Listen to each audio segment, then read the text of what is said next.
Assalamualaikum warahmatullahi wabarakatuh.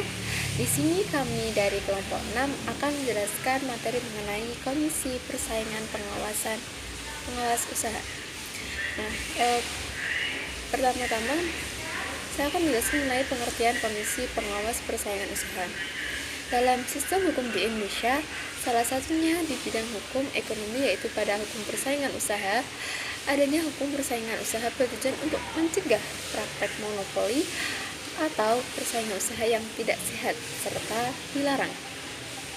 Larangan terhadap praktek monopoli dan persaingan usaha tidak sehat telah tertulis pada Peraturan Perundang-undangan Nomor 5 Tahun 1999. Tujuan dari Undang-Undang Persaingan Usaha mengupayakan secara optimal terciptanya persaingan usaha yang sehat dan efektif pada suatu pasar agar pelaku usaha melakukan efisiensi dan mampu bersaing dengan pelaku usaha lainnya. Perbuatan yang dilarang di Undang-Undang Nomor 5 Tahun 1999 tentang larangan praktek monopoli dan atau persaingan usaha tidak sehat, salah satunya itu perjanjian kartel. Perjanjian kartel ini yaitu persekongkolan atau persekutuan di antara beberapa produsen produk sejenis maupun untuk mengontrol produksi, harga dan penjualan serta untuk memperoleh posisi monopoli.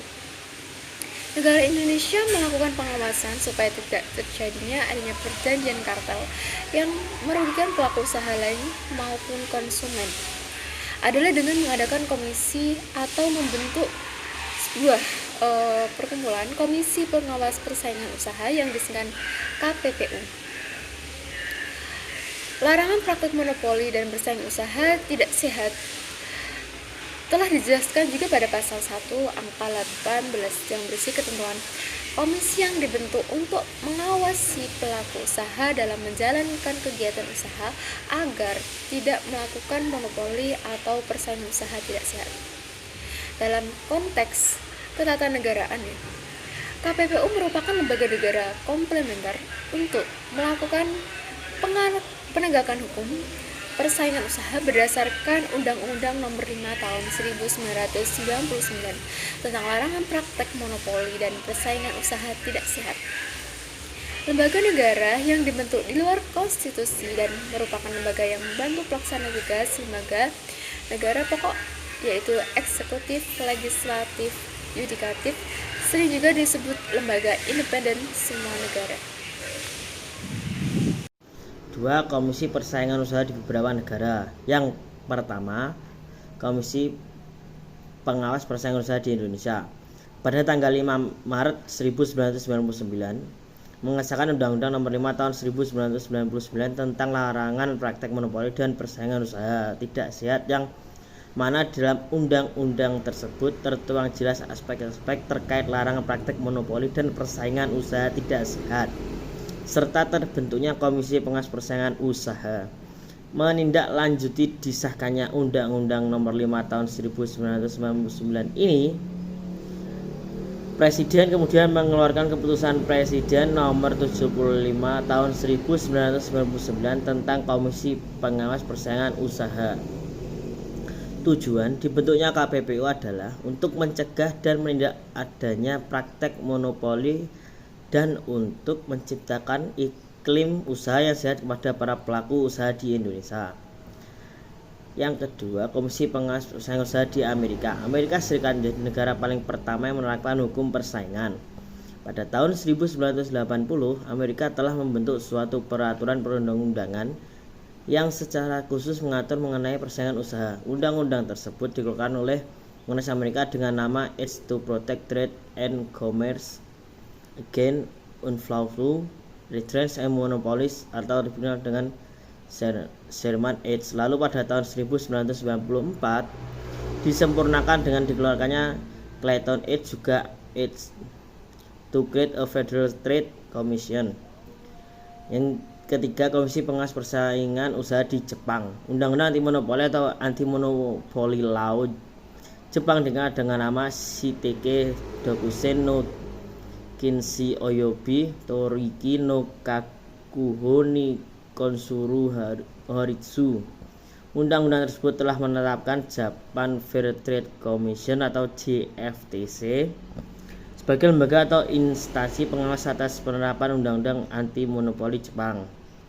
Perbedaan Jepang dan Amerika adalah dalam menjalankan pengawasan terhadap pelaksanaan AML. JFTC memiliki 3 wewenang sekaligus. Wewenang itu adalah 1. Wewenang administratif atau administrative power. 2. Wewenang untuk mengeluarkan peraturan atau quasi legislatif. Yang ketiga, wewenang melakukan penyelidikan dan penyidikan serta wewenang untuk menjatuhkan sanksi. Dalam hukum persaingan di Jepang yang dilarang ada monopoli yang dilakukan oleh swasta. Hambatan tidak wajar pada perdagangan dan praktik bisnis yang dikenal tidak sehat. Hal lain juga diatur tentang merger dan akuisisi dan karangan terhadap perusahaan induk yang berakibat pada pemutusan kekuatan pasar, kartel, kegiatan asosiasi perdagangan yang dapat menghambat persaingan, penyalahgunaan posisi dominan, dan perjanjian pada pihak asing. Selanjutnya, prosedur dan mekanisme penyelesaian sengketa persaingan usaha. Penyelesaian sengketa dapat dilakukan melalui 2 proses, yaitu secara litigasi dan non-litigasi. Untuk mewujudkan keadilan, kepastian, dan kemanfaatan bagi para pelaku usaha dan konsumen dalam mempertahankan hak melalui penyelesaian sengketa dan penegakan hukum persaingan usaha, maka dibentuklah Undang-Undang Nomor 5 Tahun 1999 tentang larangan praktik monopoli dan persaingan usaha tidak sehat. Keputusan Presiden Nomor 75 Tahun 1999 membentuk Komisi Pengawas Persaingan Usaha yang selanjutnya disebut dengan KPPU. Sebagaimana dimaksud merupakan lembaga non-struktural yang terlepas dari pengaruh dan kekuasaan pemerintah serta pihak lain juga untuk mengawasi pelaksanaan Undang-Undang Nomor 5 Tahun 1999. KPPU berkedudukan sebagai lembaga independen non-struktural yang dibentuk di luar Undang-Undang Dasar Negara Republik Indonesia tahun 1945. Sebagaimana telah diatur dalam keputusan KPPU Nomor 5 tentang tata cara penyampaian laporan dan penanganan dugaan pelanggaran terhadap Undang-Undang Nomor 5 Tahun 1999, proses suatu kasus di KPPU melewati beberapa tahapan yang kurang lebih dapat diklasifikasikan sebagai berikut, yaitu 1. Pengumpulan indikasi atau pelaporan. 2. Tahap pemeriksaan pendahuluan, yakni memanggil pihak pelapor dan terlapor untuk dimintai keterangan. 3. Tahap pemeriksaan lanjutan, yakni penyelidikan dan analisis. 4. Tahap penjatuhan putusan, yakni pemberitahuan putusan bagi pihak terlapor. Dan terakhir 5. Tahap eksekusi putusan, yakni penetapan eksekusi atas putusan yang telah diperiksa.